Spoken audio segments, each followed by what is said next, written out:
신우이가 처음 전화를 걸어왔을 때 저는 설거지를 하고 있었습니다. 올케 나 이번 주 토요일에 애 맡길게. 부탁이 아니었어요. 저는 그 순간 프라이팬 닦는 걸 멈췄습니다. 뭐라고 대답해야 할지 몰라서 그냥 잠깐 멍했어요. 그날 제가 좀 일이 있어서요. 무슨 일? 어디가? 그냥 좀 개인적인 일이요. 에이, 그 정도 일이야 미루면 되잖아.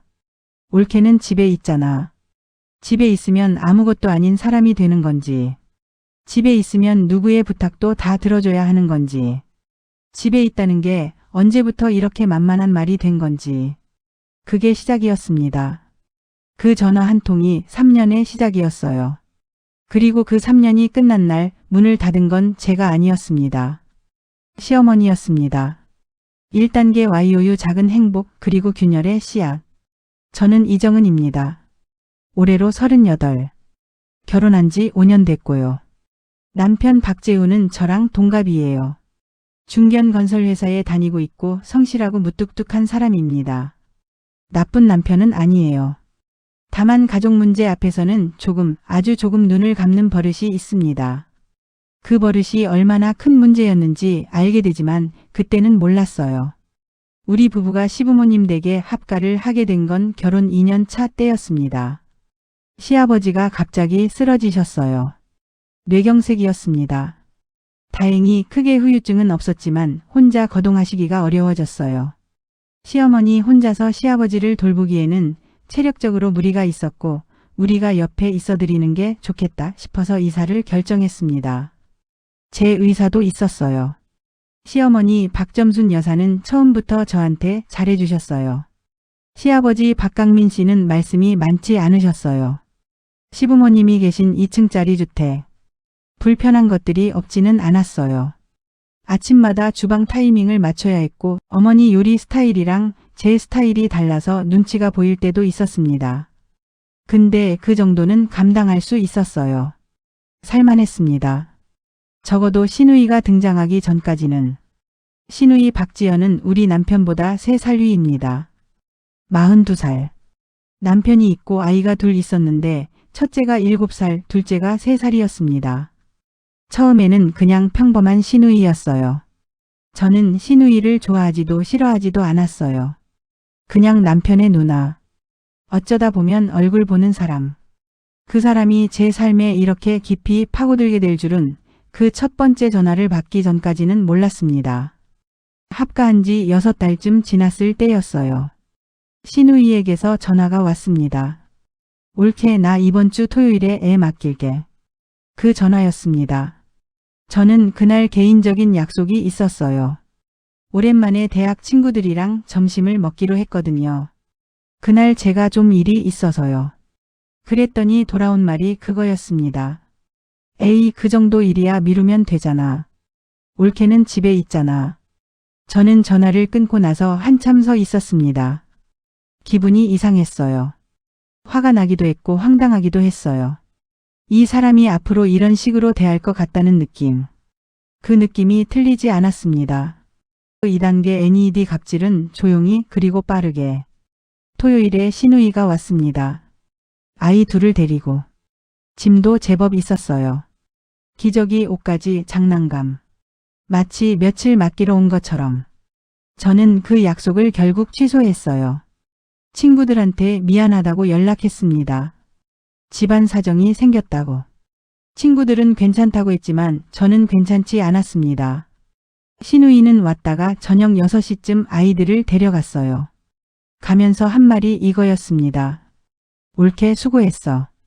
다음에 또 부탁할게. 그 말이 약속처럼 지켜졌습니다. 다음 달에도 왔고 그 다음 달에도 왔어요. 처음에는 한 달에 한 번이었는데 어느새 2번이 됐고 나중에는 격주가 됐습니다. 저는 매번 어렵게 거절을 시도했어요. 그날은 좀 힘들 것 같아요. 왜? 뭔데? 병원 예약이 있어서요. 그거 다음으로 미뤄. 아기 병원도 아닌데. 저도 좀 쉬고 싶기도 하고. 올케가 무슨 일을 한다고. 집에 있잖아. 또 그 말이었습니다. 집에 있잖아. 아이를 봐주는 것만이 아니었습니다. 신우이는 어느 날 제사 이야기를 꺼냈습니다. 시댁에는 제사가 3번 있었어요. 시할아버지, 시할머니, 그리고 시아버지 부모님. 원래는 시어머니가 직접 하셨어요. 근데 신우이가 말했습니다. 올케 이제 어머니도 연세가 있으시니까 제사 같은 건 올케가 좀 맡아주면 어때? 나는 서울서 내려오는 것도 일이고.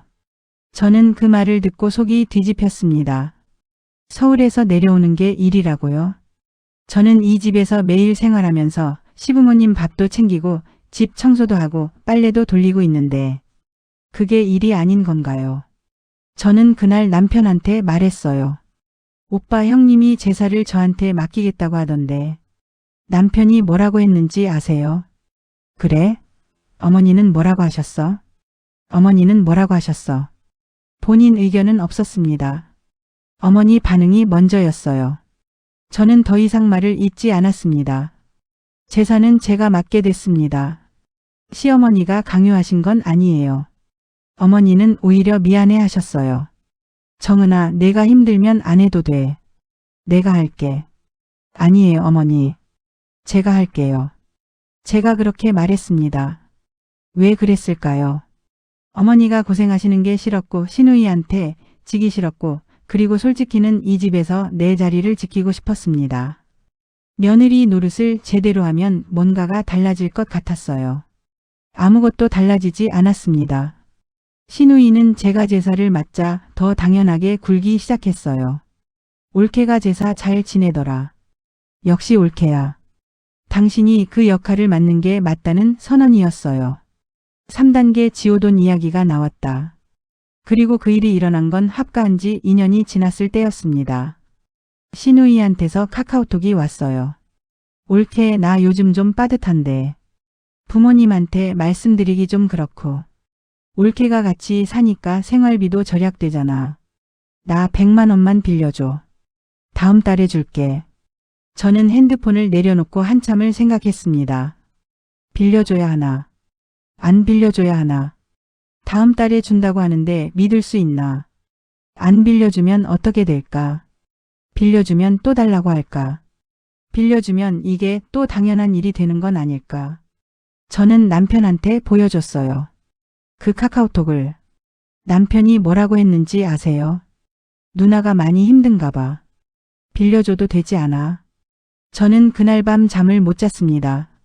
이게 억울한 건지 화가 나는 건지 아니면 그냥 무서운 건지. 저는 이 집에 들어온 이후로 내가 뭘 원하는지를 잘 모르게 됐습니다. 원하는 게 있어도 그게 맞는 건지 틀린 건지를 모르겠어요. 내가 싫다고 하는 게 맞는 건지 아니면 내가 너무 좁은 건지.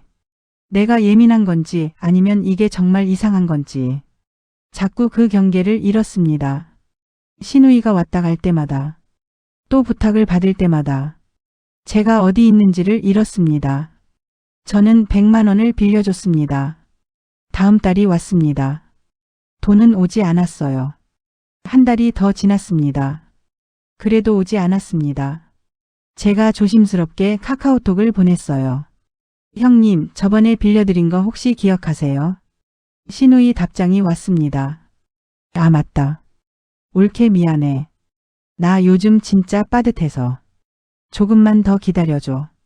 그 조금이 3달이 됐습니다. 그리고 그 3달이 지나기 전에 신우이에게서 또 카카오톡이 왔어요. 올케, 나 이번 달도 좀 힘든데 50만 원만 더 빌려줄 수 있어? 저는 그 메시지를 읽고 핸드폰을 소파 위에 던졌습니다. 눈물이 나왔어요. 화가 나서 나는 눈물이었습니다. 4단계 SEARCH 나는 왜 말을 못하는가. 저는 그날 밤 남편이랑 크게 싸웠습니다. 처음으로. 그때까지 저는 남편한테 신우이 이야기를 제대로 꺼낸 적이 없었어요. 투덜거린 적은 있었지만 정면으로 말한 적은 없었습니다. 그날은 달랐습니다. 나 더 이상 못하겠어. 남편이 텔레비전을 보다가 저를 봤습니다. 뭘? 형님 부탁. 다 못하겠어. 아이도 못 봐주겠고 돈도 못 빌려주겠어. 남편이 잠깐 있다가 말했어요. 누나가 많이 힘든가 봐. 조금만 더 참아. 조금만 더 참아. 저는 그 말이 너무 지겨웠습니다. 오빠 나 3년 동안 참았어. 이게 조금이야. 3년이 어딨어. 그렇게 심한 것도 아닌데. 심한 거 아니야? 격주로 애 봐주고 제사 다 챙기고 100만 원 빌려줬는데 2달째 안 갚고 이제 50만 원 더 달라는 게 심한 거 아니야? 남편이 잠깐 말이 없었습니다. 그러더니 이렇게 말했어요.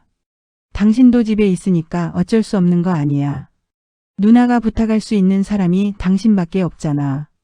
저는 그 말에 진짜 울었습니다. 소리 내서.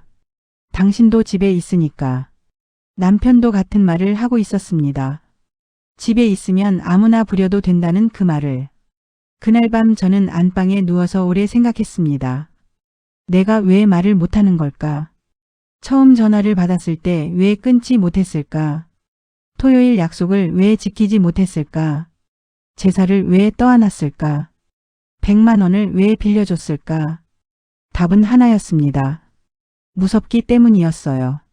뭐가 무서운 거냐고요? 시누이가 화낼까봐 무서운 게 아니었습니다. 남편한테 나쁜 아내로 보일까봐 무서웠습니다. 시어머니한테 못된 며느리로 찍힐까봐 무서웠어요. 이 집에서 이방인이 될까봐 무서웠습니다. 이 집에서 버틸 자리를 잃을까.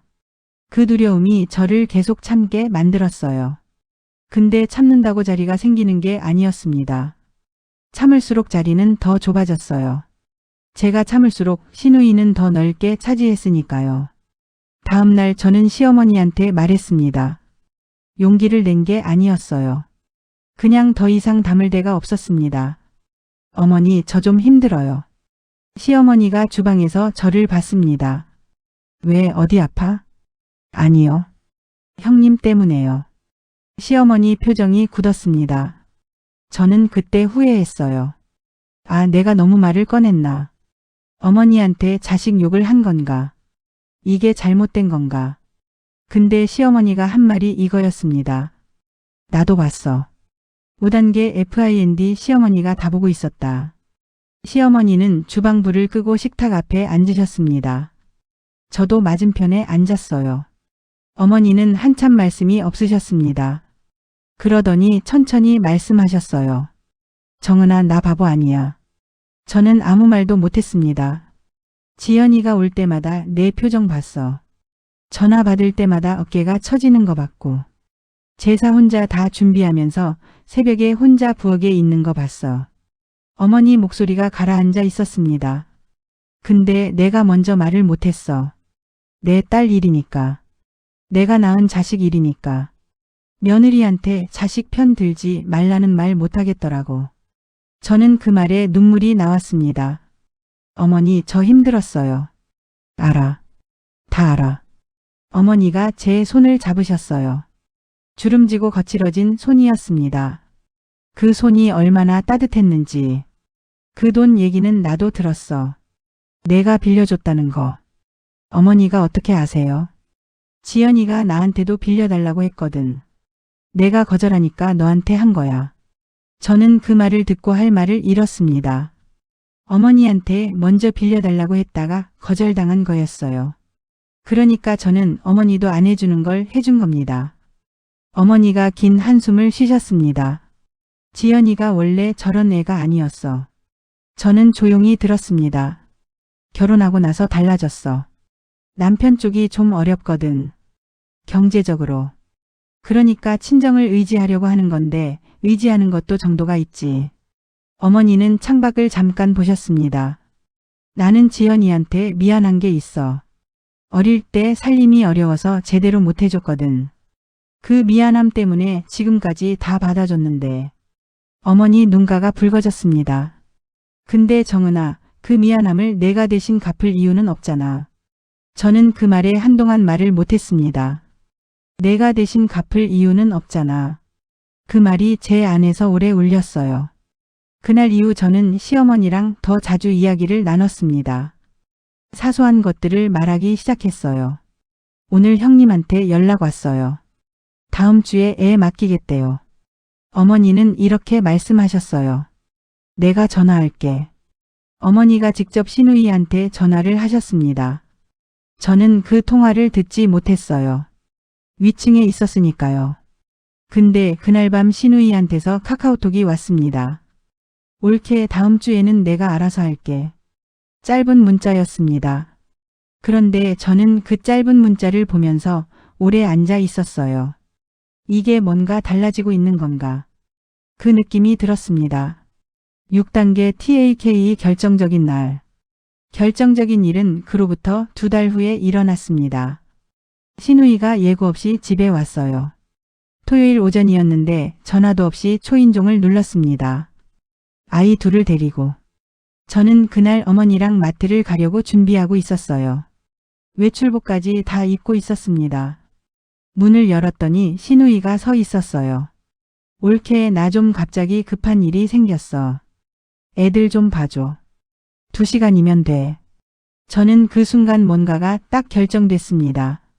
이제는 안 되겠다는 게 아니라 이제는 내가 말할 수 있다는 게. 형님, 저 오늘 어머니랑 약속이 있어요. 오늘은 안 될 것 같아요. 신우이 표정이 굳었습니다. 무슨 약속? 어머니가 어딜까? 그때 어머니가 뒤에서 나오셨어요. 외출복을 입고 가방을 들고. 지연아 왔어? 신우이가 어머니를 봤습니다. 어머니, 저 애들 좀 맡아주세요. 어머니가 신우이를 보셨습니다. 그러더니 말씀하셨어요. 나 오늘 정은이랑 나갈 거야. 신우이가 당황한 표정을 지었습니다. 그래도 손주들인데 잠깐이면 되잖아요. 잠깐이 아닌 거 지연이 너도 알잖아. 어머니 목소리가 낮아졌습니다. 차분했어요. 화가 난 목소리가 아니었는데 그 차분함이 오히려 더 무게가 있었습니다. 그리고 지연아, 나 너한테 할 말이 있어. 오늘 말고 다음 주에 시간 내서 내려와. 아이들 없이. 너 혼자. 신우이가 뭔가 말하려다가 입을 다물었습니다. 네. 짧게 대답하고 아이들 손을 잡고 돌아갔어요. 저는 그 뒷모습을 보면서 멍하니 서 있었습니다. 어머니가 제 옆에 오셔서 말씀하셨어요. 가자 정은아. 별 말씀 안 하셨어요. 뭐가 필요하냐고 물으시고 같이 고르시고. 주차장으로 나오면서 어머니가 말씀하셨습니다. 정은아, 내가 힘들었던 거 내가 늦게 알았다. 미안해. 저는 그 말에 눈물이 나올 뻔했어요. 어머니가 미안하실 거 없어요. 아니야. 내 딸이 그러는데 내가 일찍 잘라냈어야 했어. 어머니가 차에 타시면서 조용히 말씀하셨습니다. 다음 주에 지연이한테 말할 거야. 이 집에는 허락 없이 오지 말라고. 저는 아무 말도 못했습니다. 7단계 RETURN 어머니가 문을 닫던 날. 다음 주 목요일이었습니다. 신우이가 혼자 내려왔어요. 어머니 말씀대로. 저는 위층에 있었습니다. 내려가지 않았어요. 아래층에서 두 사람이 이야기하는 소리가 들렸습니다. 처음에는 조용했어요. 그러다가 신우이 목소리가 커졌습니다. 제가 뭘 잘못했어요? 올케가 뭐라고 한 거예요? 어머니 목소리는 들리지 않았습니다. 낮게 말씀하시는 것 같았어요. 신우이 목소리가 또 들렸습니다. 어머니는 항상 올케 편이잖아요. 그러고는 잠시 조용해졌어요. 신우이가 또 말했습니다. 그게 갑질이에요. 그냥 부탁한 건데. 그리고 나서 현관문 소리가 들렸습니다. 신우이가 나간 것 같았어요. 저는 한참 위층에서 기다렸습니다. 문을 두드리셨습니다. 정은아. 네, 어머니. 들어가도 돼? 저는 문을 열었습니다. 어머니가 들어오셔서 소파에 앉으셨어요. 피곤해 보이셨습니다. 그런데 뭔가 해소된 것 같은 얼굴이기도 했어요. 지연이한테 말했어. 어떻게 됐어요? 앞으로 이 집에 미리 연락하지 않으면 오지 말라고 했어. 올케한테 돈 빌린 거 갚으라고 했고. 그리고 어머니가 잠깐 멈추셨습니다. 올케한테 사과하라고 했어. 저는 아무 말도 못했습니다. 지연이가 많이 화났어. 당분간 연락 안 할 것 같다고 하고 갔어. 어머니 눈가가 붉었습니다. 딸이랑 싸우고 오신 얼굴이었어요. 어머니 괜찮으세요? 괜찮아. 이게 맞는 거야. 내가 진작에 했어야 했는데.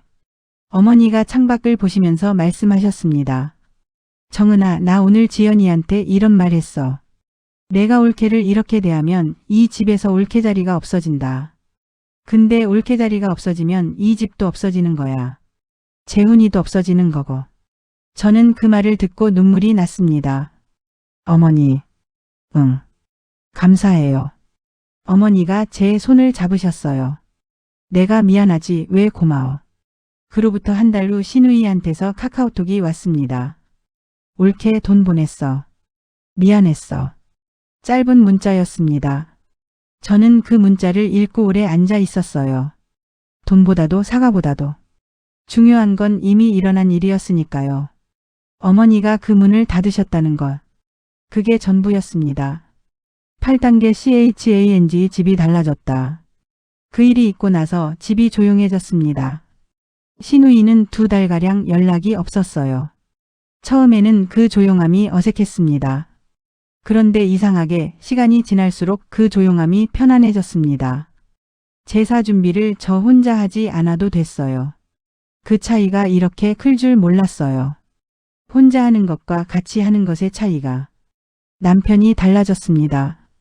제가 시어머니랑 이야기한 날, 그리고 어머니가 신우이한테 직접 말씀하신 날.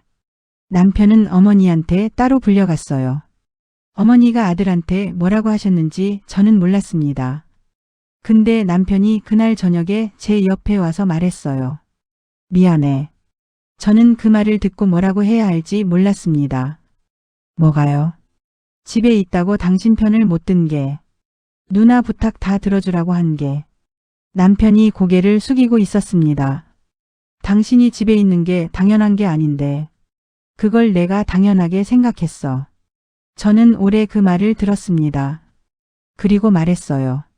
앞으로는 제 편이 돼줘요. 그럴게. 그 짧은 대화가 우리 사이에서 제일 솔직한 대화였어요. 신우이는 3달 후에 다시 연락이 왔습니다.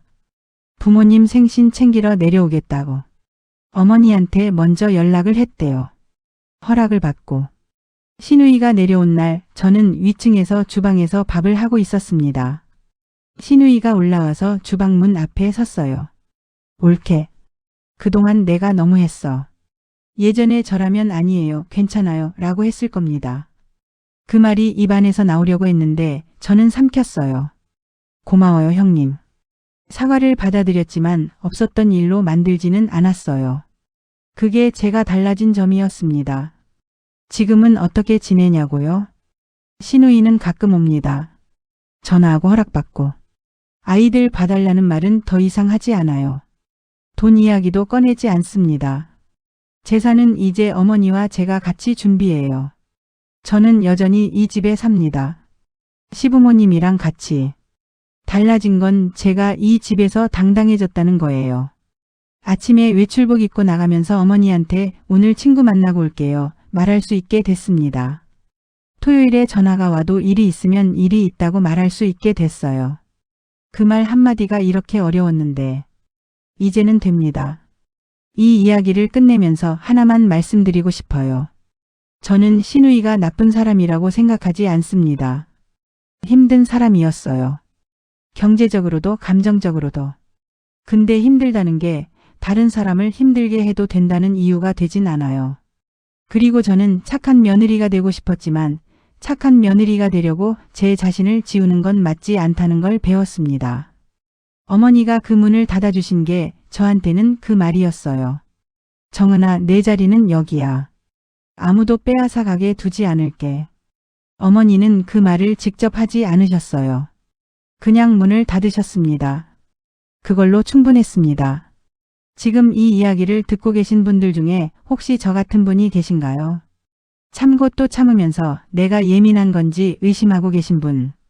말하고 싶은데 말했다가 나쁜 사람 될까봐 삼키고 계신 분.